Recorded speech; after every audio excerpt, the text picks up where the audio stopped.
નમસ્કાર વિદ્યાર્થી મિત્રો, મારી યુટ્યુબ ચેનલ સંજય પટેલમાં આપ સૌનું હાર્દિક સ્વાગત છે.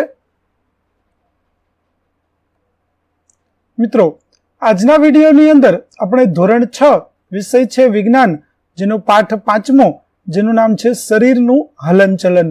આ પાઠના સ્વ અધ્યયન પોથીના પ્રશ્નો અને તેના જવાબો વિશે શીખવાના છીએ. વિદ્યાર્થી મિત્રો, જો તમે મારી ચેનલમાં નવા હોય તો મારી ચેનલને જરૂરથી સબસ્ક્રાઇબ કરો. વિડીયો સારો લાગે તો લાઇક કરો, શેર કરો અને બેલ નોટિફિકેશન ઓન કરો, જેથી મારા આગળના નવા વિડીયો પણ આપને મળતા રહે. તેમજ વિદ્યાર્થી મિત્રો, ધોરણ 6 આ પાઠના સ્વ અધ્યયન પોથીની PDF જોવા માટે પ્લે સ્ટોરમાં જઈ અમારી એપ્લિકેશન વિશ્વગુરુ સંજય પટેલ ડાઉનલોડ કરી તમારા મોબાઈલમાં ઇન્સ્ટોલ કરો. જેમાં આપ ઇન્સ્ટોલ કરશો તો તમને આ પ્રકારે જોવા મળશે, જેમાં સ્વ અધ્યયન પોથીની અંદર ધોરણ બતાવશે, ધોરણ પસંદ કરશો એટલે વિષય બતાવશે, વિષય પસંદ કરશો એટલે પાઠ બતાવશે. જેમાં વિડીયો ઉપર ક્લિક કરશો તો વિડીયો જોઈ શકશો અને અન્ય સાહિત્ય ઉપર ક્લિક કરશો તો તમને PDF જોવા મળશે. તો આશા કરું છું અમારી એપ્લિકેશન આપને ગમશે, જરૂરથી ડાઉનલોડ કરજો. તો ચાલો મિત્રો, હવે શરૂ કરીએ પાઠ 5મો, શરીરનું હલનચલન. પ્રશ્ન 1, નીચે આપેલા પ્રશ્નો માટે યોગ્ય વિકલ્પ પસંદ કરી સાચા વિકલ્પની સામે ખરાની નિશાની કરો. જેમાં પહેલું, નીચેનામાંથી કયા ભાગ આપણા શરીરમાં હલનચલનમાં મદદ કરે છે? તો જવાબ આવશે A અને C, એટલે કે અસ્થિઓ અને સ્નાયુઓ. ત્યાર પછી બીજો પ્રશ્ન છે, નીચેનામાંથી કયા સાંધા અચલ છે? તો જવાબ આવશે ઉપરના જડબાનું. ત્યાર પછી ત્રીજું, કોઈ પણ અસ્થિને ગતિ પ્રદાન કરવા માટે કેટલા સ્નાયુઓને સંયુક્ત રીતે કાર્ય કરવું પડે છે? તો જવાબ આવશે 2.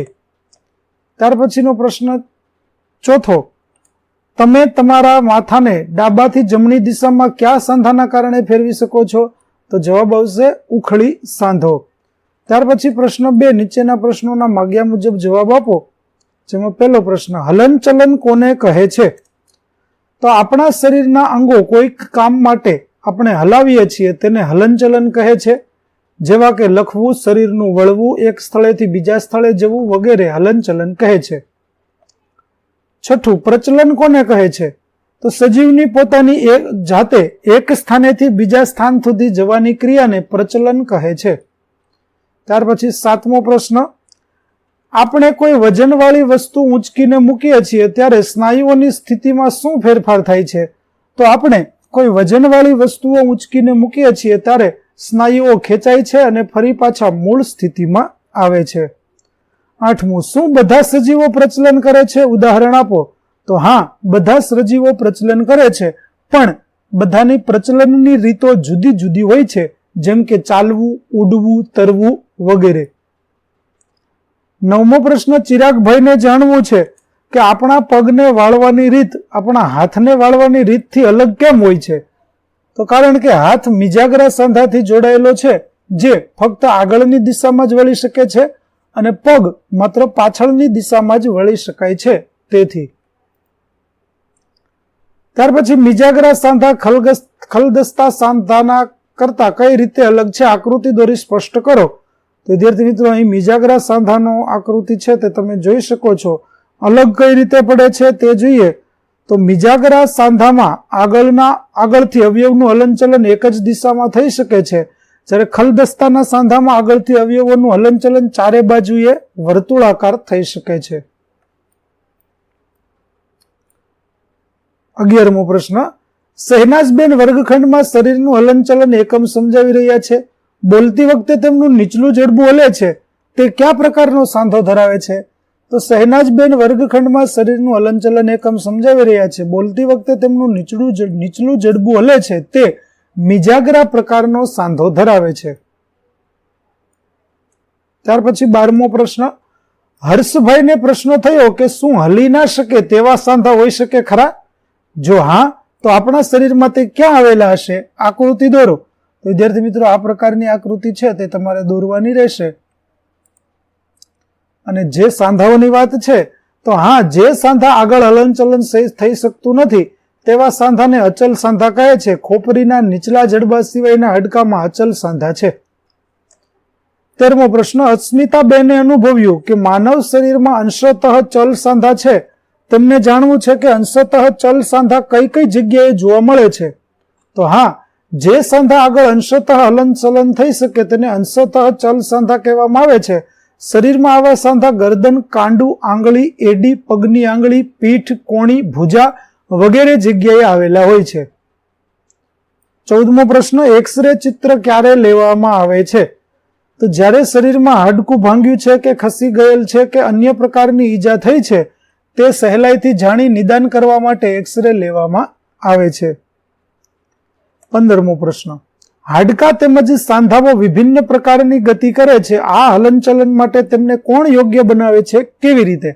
તો મિજાગરા યોગ્ય બનાવે છે, કારણ કે એક હાડકાનો દડા જેવો ગોળ ભાગ બીજા હાડકાના વાડકી જેવા ખાડામાં ખૂપેલો હોય છે. આ પ્રકારના સાંધા બધી જ દિશાઓમાં હલનચલન પ્રદાન કરે છે. 16મો પ્રશ્ન, નીતાબેનને પ્રશ્ન થયો કે શું ગતિ માટે હંમેશા હાડકા તેમજ સ્નાયુઓની આવશ્યકતા રહેલી હોય છે? ઉદાહરણ સાથે સમજાવો. તો આપણે સીધા રાખેલા હાથથી કોણી આગળથી વાળી ખભા સુધી લઈ જઈએ છીએ અને ત્યાંથી મૂળ સ્થિતિમાં લાવીએ છીએ. આ ક્રિયા હાડકા અને સ્નાયુઓની સંયુક્ત મદદથી બને છે. સ્નાયુઓ સંકોચાય છે અને શિથિલન પણ પામે છે.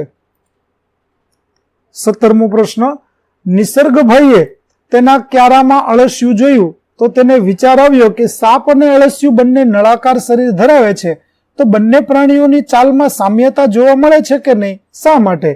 તો ના, બંને પ્રાણીઓની ચાલમાં સામ્યતા જોવા મળતી નથી, કારણ કે સાપ તેના શરીરને વળાંક આપી વલયો બનાવે છે, જ્યારે અળસિયું સંકોચન અને વિસ્તરણ પામી ચાલે છે. 18મો પ્રશ્ન, ગરીબાબેને કબૂતર ઉડતું જોયું અને તેને આશ્ચર્ય થયું કે હું ઉડી નથી શકતી, પણ પક્ષી કેવી રીતે ઉડી શકતા હશે? તો પક્ષીઓના હાડકા છિદ્રિષ્ટ અને હલકા હોય છે. શરીરમાં વાતાશયો હોય છે. તેના શરીર પર પીછાનું આવરણ હોય છે. આથી શરીર વજનમાં હલકું રહે છે. તેમના અગ્ર ઉપાંગોનું પાંખોમાં રૂપાંતર થયેલું હોય છે. તેમના ખભાના હાડકા મજબૂત હોય છે, તેથી પક્ષીઓ ઉડી શકે છે. 19મો પ્રશ્ન, વૈદિકભાઈ કાંકરિયા તળાવમાં બતકને તરતા જુએ છે. તેને પ્રશ્ન થાય છે કે બતક પાણીમાં તરે છે, જમીન પર ચાલે છે અને ઉડી પણ શકે છે. આ બધું કેવી રીતે શક્ય બને? તો કારણ કે બતકની શરીરની રચના ધારા રેખીય છે, તેથી તે પાણીમાં તરે છે, જમીન પર ચાલે છે અને ઉડી પણ શકે છે. 20મો પ્રશ્ન, સાપ સીધી રેખામાં ગતિ કરી શકતો નથી. શા માટે? તો સાપના શરીરમાં લાંબો કરોડ સ્તંભ હોય છે અને તેના શરીરમાં પાતળા અનેક સ્નાયુઓ આવેલા છે, તેથી સાપ સરકીને ચાલે છે અને ચાલતી વખતે સાપ શરીરને વળાંક આપી ઘણા વલયો બનાવે છે. 21મો પ્રશ્ન, તીર્થભાઈને જાણવું છે કે વજ્રકેશ શું છે, તે કયા પ્રાણીમાં જોવા મળે છે? તો વજ્રકેશ વાળ જેવી રચના ધરાવે છે. તે સ્નાયુઓ સાથે જોડાયેલી હોય છે અને તે અળસિયામાં જોવા મળે છે. 22મો પ્રશ્ન, રહેમાને ગટરમાંથી વંદાને ચાલીને બહાર નીકળતો જોયો. તે પાંખો ફેલાવીને ઉડી ગયો. વંદાની ચાલ અને ઉડવા માટે જવાબદાર કારણો લખો. તો વંદાને 3 જોડ પગ છે, જે તેને ચાલવામાં મદદરૂપ થાય છે. વંદાને 2 જોડ પાંખો હોય છે, જે તેને ઉડવામાં મદદ કરે છે. વંદાને ચલનપાદની નજીક આવેલા વિશિષ્ટ સ્નાયુઓ અને પગના અગ્રભાગની રચના ભીતની સપાટી પર પકડ રાખવા દિવાલ પર ચાલવામાં મદદ કરે છે.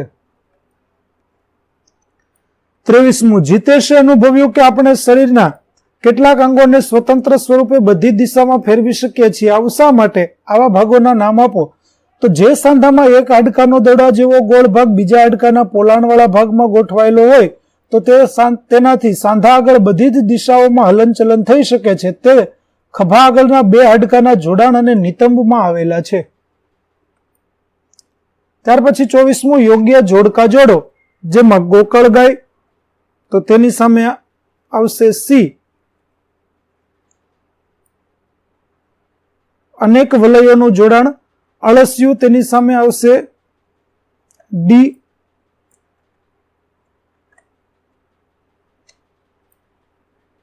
અનેક વલયોનું જોડાણ. ત્યાર પછી વંદો, તેની સામે આવશે એ, વિશિષ્ટ સ્નાયુ.